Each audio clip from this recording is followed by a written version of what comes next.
being someone in my 30s, I feel like there's a lot I want to share. I know I'm not an old person, and there's a lot I still learn from other people.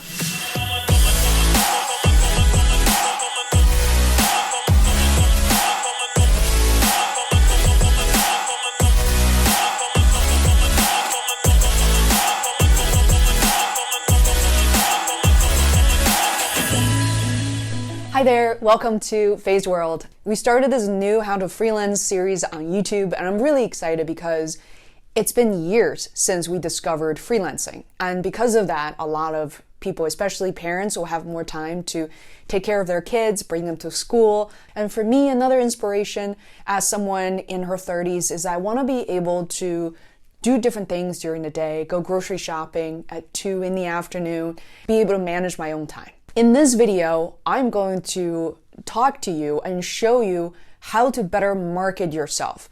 This is an area that a lot of people really fear. So I want to break it down.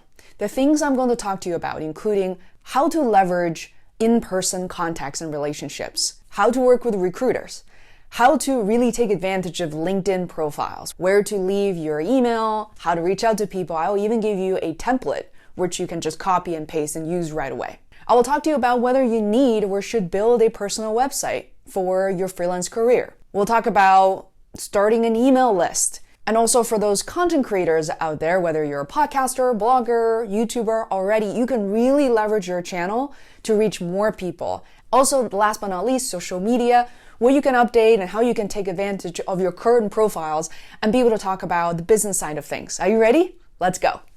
The first thing I want to talk to you about how to market yourself is to leverage in-person relationships. This doesn't mean that you have this cloud over your head every time you go out to dinner or brunch with friends and you have to all of a sudden start marketing and pitching yourselves to them. Oftentimes, with our friends and family, they still don't know what we're doing. And we feel embarrassed to really talk about it, like before we believe that we have this successful freelancing career. You don't have to feel embarrassed. Talk to them, talk to close families and friends just to start practicing how you talk about yourself. When you are working full time, and many of you maybe still are, you don't really know how to talk about yourself outside of your company. We're all proudly talking about the clients we work for and the company's new record quarterly, but you haven't really talked about yourself, what you're into, and why you were able to help someone transform their businesses. So start practicing. Now, with people who have real connections or somehow, you're at this party talking to people who may be a filmmaker, who may run into some of the business challenges, such as how to rebrand themselves if you're a digital marketer or a designer. Your ears are up, and at that moment, have a genuine conversation and make that connection before that person walks away. Hand over your business cards. And by the way, you should always have your business cards ready. Right? As a freelancer, I always do, and I have different variations of my business cards. I have one for podcasting, content creation. I have another one talking about web design and development. Now, next is about the topic of recruiters. I'm not going to spend a lot of time on this because many of you already have experience while working full-time to be speaking with recruiters.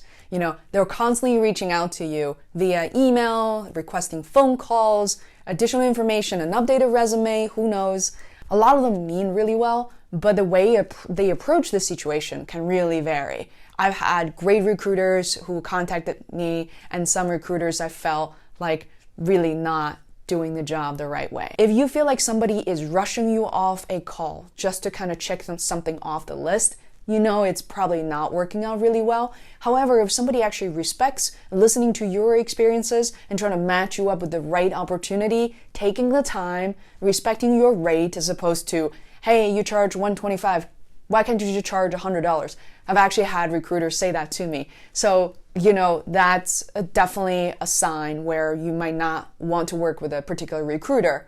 So experiment that. There's a little toggle you can turn on inside LinkedIn, and that will help recruiters know that you're available and you're looking for gigs. Next, I want to talk about websites, your personal website / your professional websites. I'm really excited about this topic because I'm creating this whole new series on how to leverage Squarespace, not only to build your own website, but to possibly create a business, especially if you're a developer or if you're a designer, copywriter already. You can leverage software and tools such as Squarespace or Wix to really build a thriving business for yourself. Now, the question is, do you need a website to start freelancing? No, that's not a requirement. However, building a website will really help you hone in on your skills and get really comfortable talking about your skills. It sounds really easy, especially because tools such as Squarespace makes it so easy and quick to set up a website for anyone without a technological background or experience.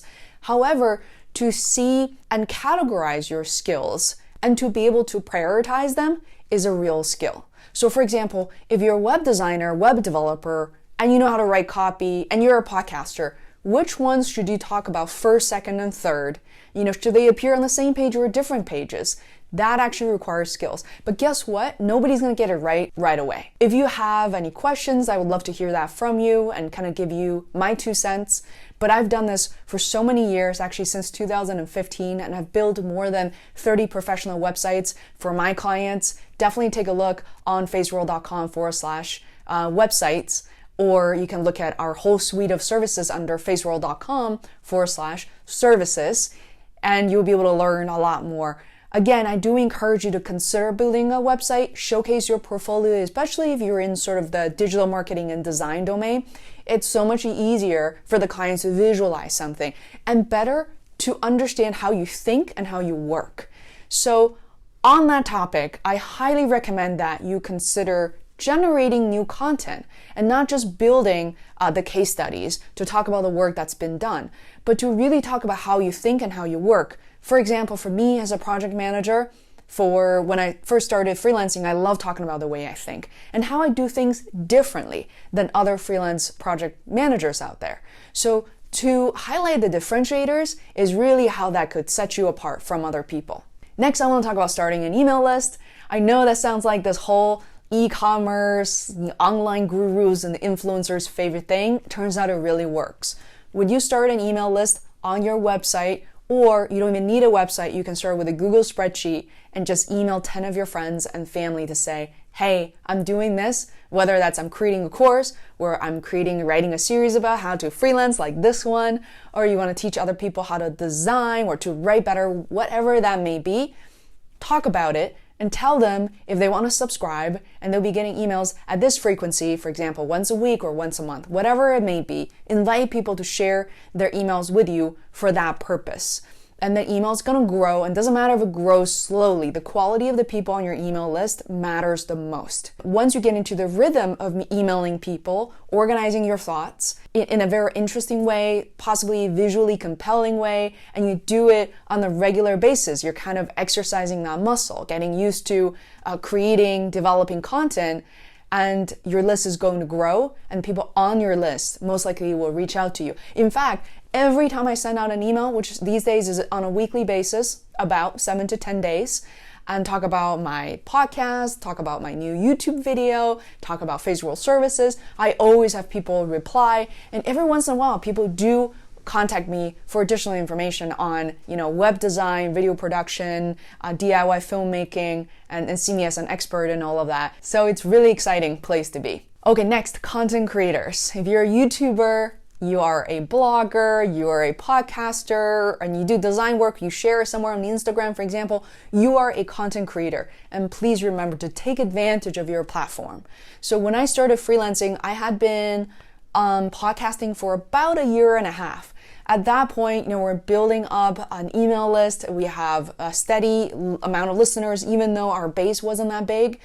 But I didn't start from scratch. Therefore, as a freelancer, there's so many people who knew my name, my brand's name, and they were all reaching out to me, trying to help me out. So all of a sudden, I felt like I wasn't alone in doing all of this. And don't worry if you don't have a show already. You can still contact your network and connections, and people are really willing to help. One of the many fundamental needs of a human being is we're all trying to be useful and trying to be helpful. But if you have a platform, it's really important to take advantage of that, because that's your zone of genius. That space belongs to you, and people trust you already.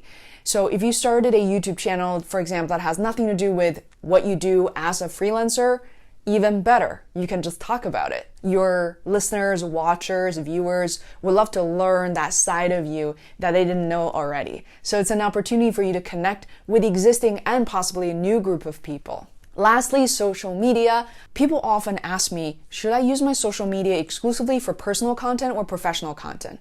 I would say, sure. If you feel like your personal channel is very personal, such as you're a parent and you have a lot of baby pictures, you have a lot of pictures of your children, and you want to continue to do that, that's fine. Personally, I have no issue whatsoever sharing my professional sort of Face World podcast, my freelance work on my personal channel. It's kind of this one channel, which is much easier to maintain, to be honest, and saves me a lot of time. But if you feel strongly that this should be a separate professional channel, you can certainly start that. For Instagram as well as Facebook, there's such thing as a business account, which is different than personal account, and you have these additional features you can take advantage of as well, such as advertising. That's totally your choice. One thing that's easy to modify is in your profile name, make sure you start talking about yourself as a professional, as opposed to just Fei Wu or just your name. So I'll show you a really simple technique to bring in whatever you are. You're a freelance content creator, you're a podcaster, you're a coach, whatever that is, you should incorporate that in your profile name. So I hope you find that's helpful. And I know I'm throwing a lot at you, and I would love to kind of hear your feedback and see what you have tried, maybe outside of these tips I have offered with the community. And thank you so much for joining me. If you haven't subscribed already, please consider subscribing. It means so much to me. And I would love to see you in the next video.